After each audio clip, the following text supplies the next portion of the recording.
Yeah. Please bear with me. First, obituary reference. Honorable members, I refer with profound sorrow to the passing away of Sri Agni Raj and Sri Vijay Singh Yadav, former members of this House. Sri Agni Raj passed away on 22nd of November 2020 at the age of 87 years. Born in July 1933 at Kathirkundu in Madurai district of Tamil Nadu, Sri Agni Raj was educated at the Madura College, Madurai. Agriculturist, Sri Agni Raj was an ardent promoter of Tamil language. He served as a member of the Tamil Nadu Legislative Assembly from 1967 to 71. Sri Agni Raj represented the state of Tamil Nadu in this House from June 1998 to June 2004. In the passing of Sri Agni Raj, the country has lost a champion of the Tamil language and also an able parliamentarian. Sri Vijay Singh Yadavji passed away on the 16th of May 2021 at the age of 68 years. Born in January 1953 in Patna, Bihar, Sri Vijay Singh Yadav was educated at the BS College, Danapur. A social worker, Sri Yadav served as a member of the Bihar Legislative Assembly from 1996 to 2000. Sri Vijay Singh Yadav represented the state of Bihar in this House from April 2000 to April 2006. In the passing of Sri Vijay Singh Yadav, the country lost an able parliamentarian. We deeply mourn the passing of Sri Agni Raj, Sri Vijay Singh Yadav. I request the members to rise in their places and observe silence as a mark of respect to the memory of the departed.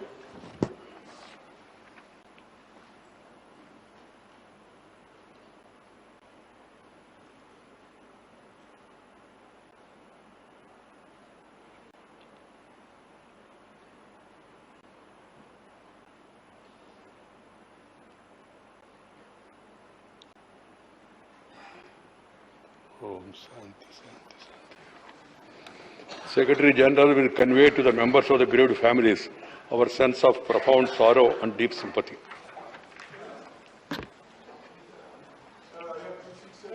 Honorable members, I rise in deep anguish over the course of events during the first three sittings of this monsoon session in this August House.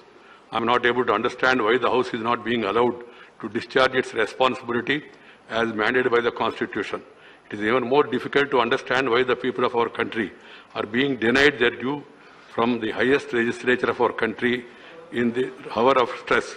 The moot question is, who would benefit from a dysfunctional parliament? Certainly not the country and its people. I am not sure if those who are behind the disruptions would benefit from the crippling of parliament. In the meeting of the leaders chaired by me on 17th of this month, all sections of the House expressed a keen desire to have a productive session and even sought each other's cooperation in this regard. Happy over such noble intentions, I have urged the leaders to walk their talk by enabling smooth functioning of the House. But the course of events in the last few days brought out the gap between the noble intention and the real actions. It is really despairing. The only business that could be transacted so far was 4-hour discussion on COVID-19 issues and the hour-long reply by the concerned minister.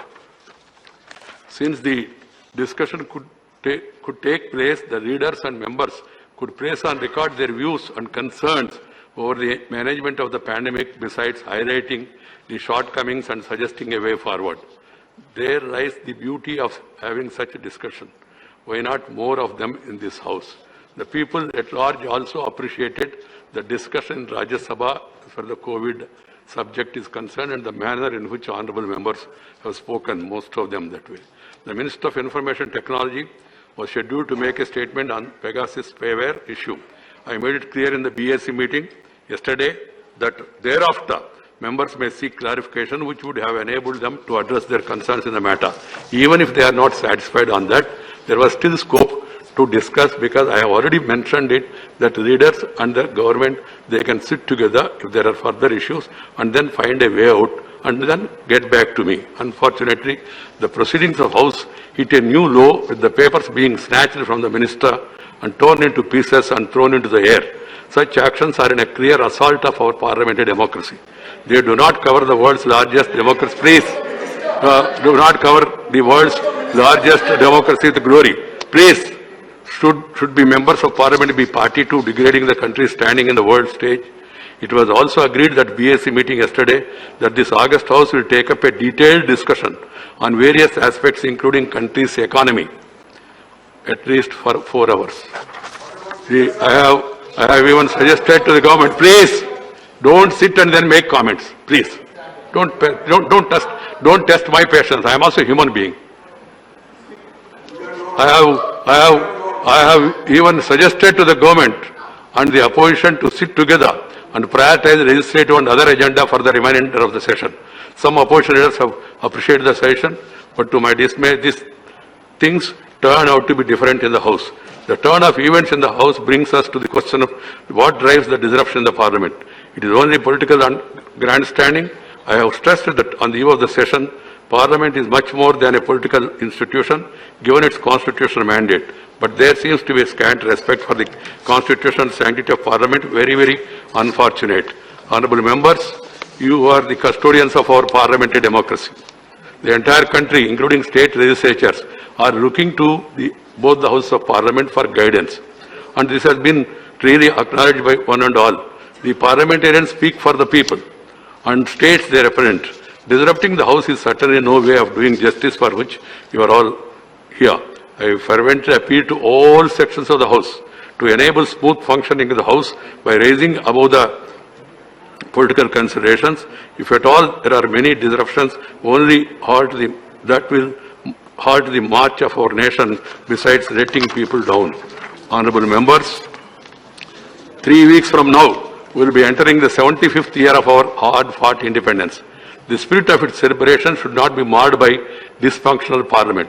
Our freedom struggle was all for the self-governance with our people as the masters. But what is being witnessed in the Parliament is to contrary. This does not resonate with the movement of 75 years of our freedom from colonial rule. As the chairman of this August House, I am deeply distressed by the course of events in the House.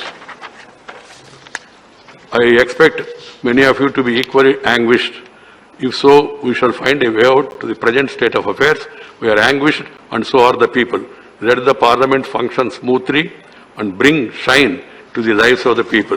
Whatever you want to say during the course of discussion, you are free to say it, but within the permitted ambit and scope of any issue or discussion. That has to be kept in mind.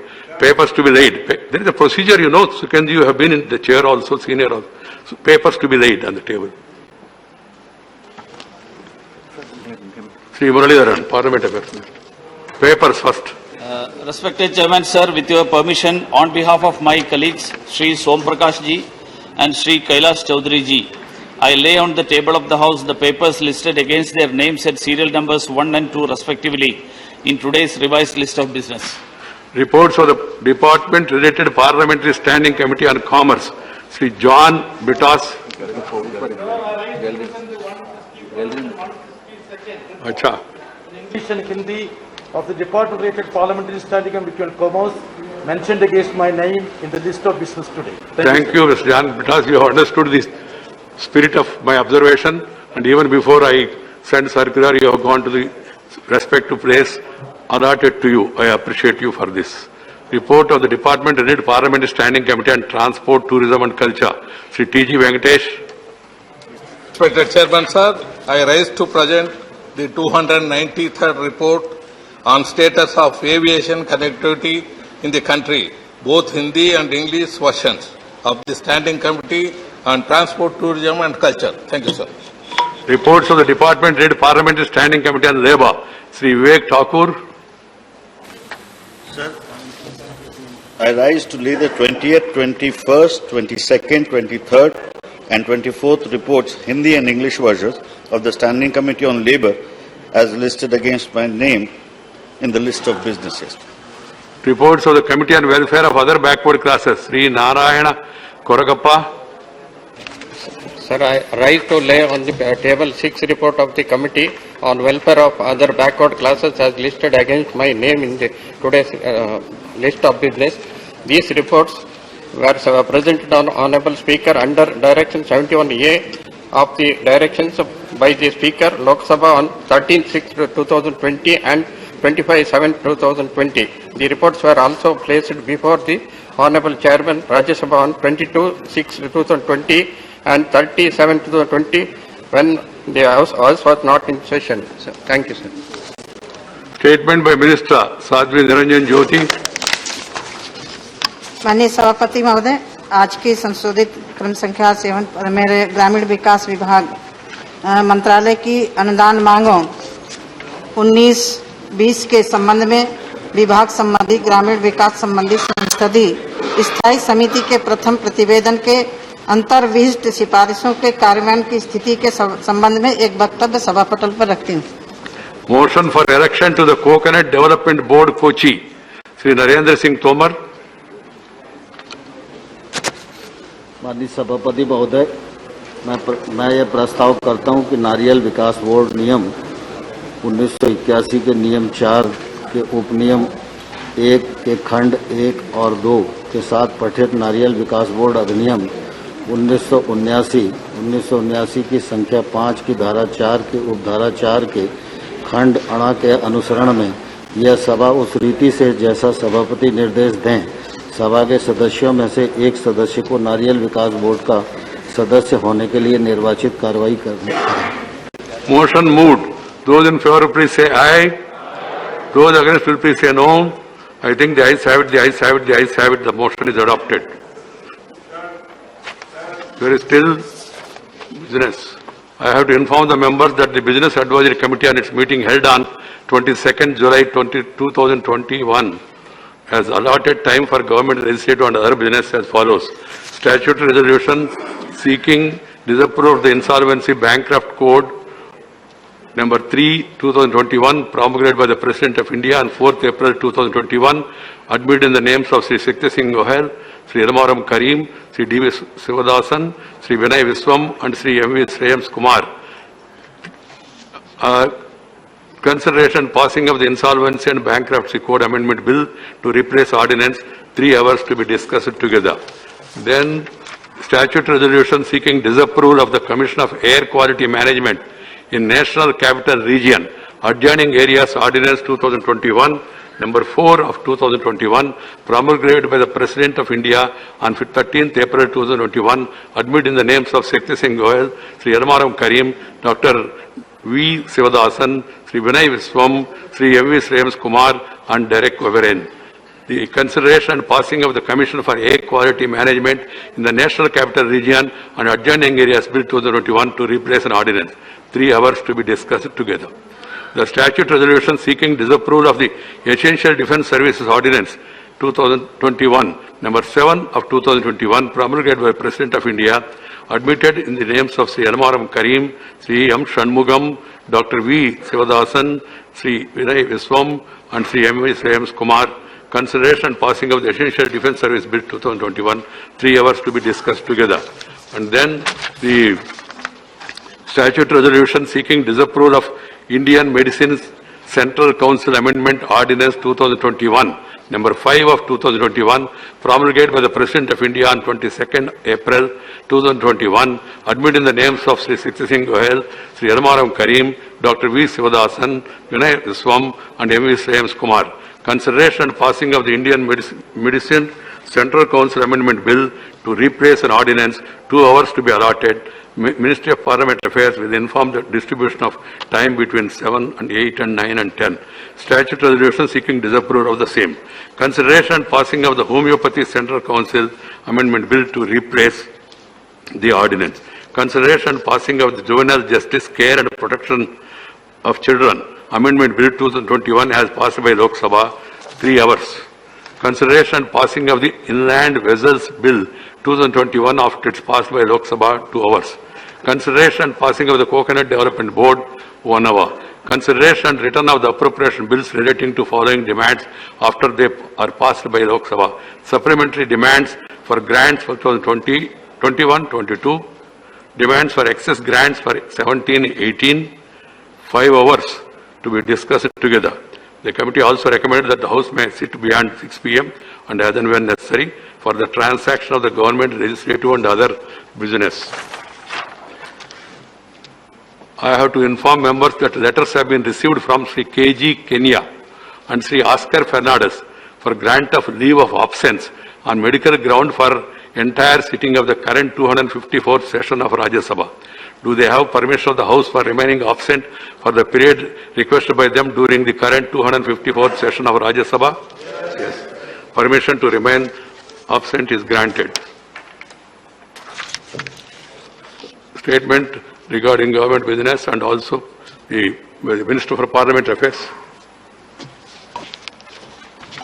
Sir, with your permission, I rise to announce that government business for the week commencing Monday, the 26th of July 2021 may consist of 1. Further consideration and passing of the Marine Aids to Navigation Bill 2021 as passed by Lok Sabha.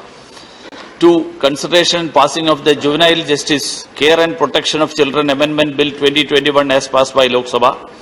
3. Discussion on statutory resolution seeking disapproval of the Insolvency and Bankruptcy Code Amendment Ordinance 2021. Please. Number 3 of 2021 promulgated by the President of India on 4th April 2021.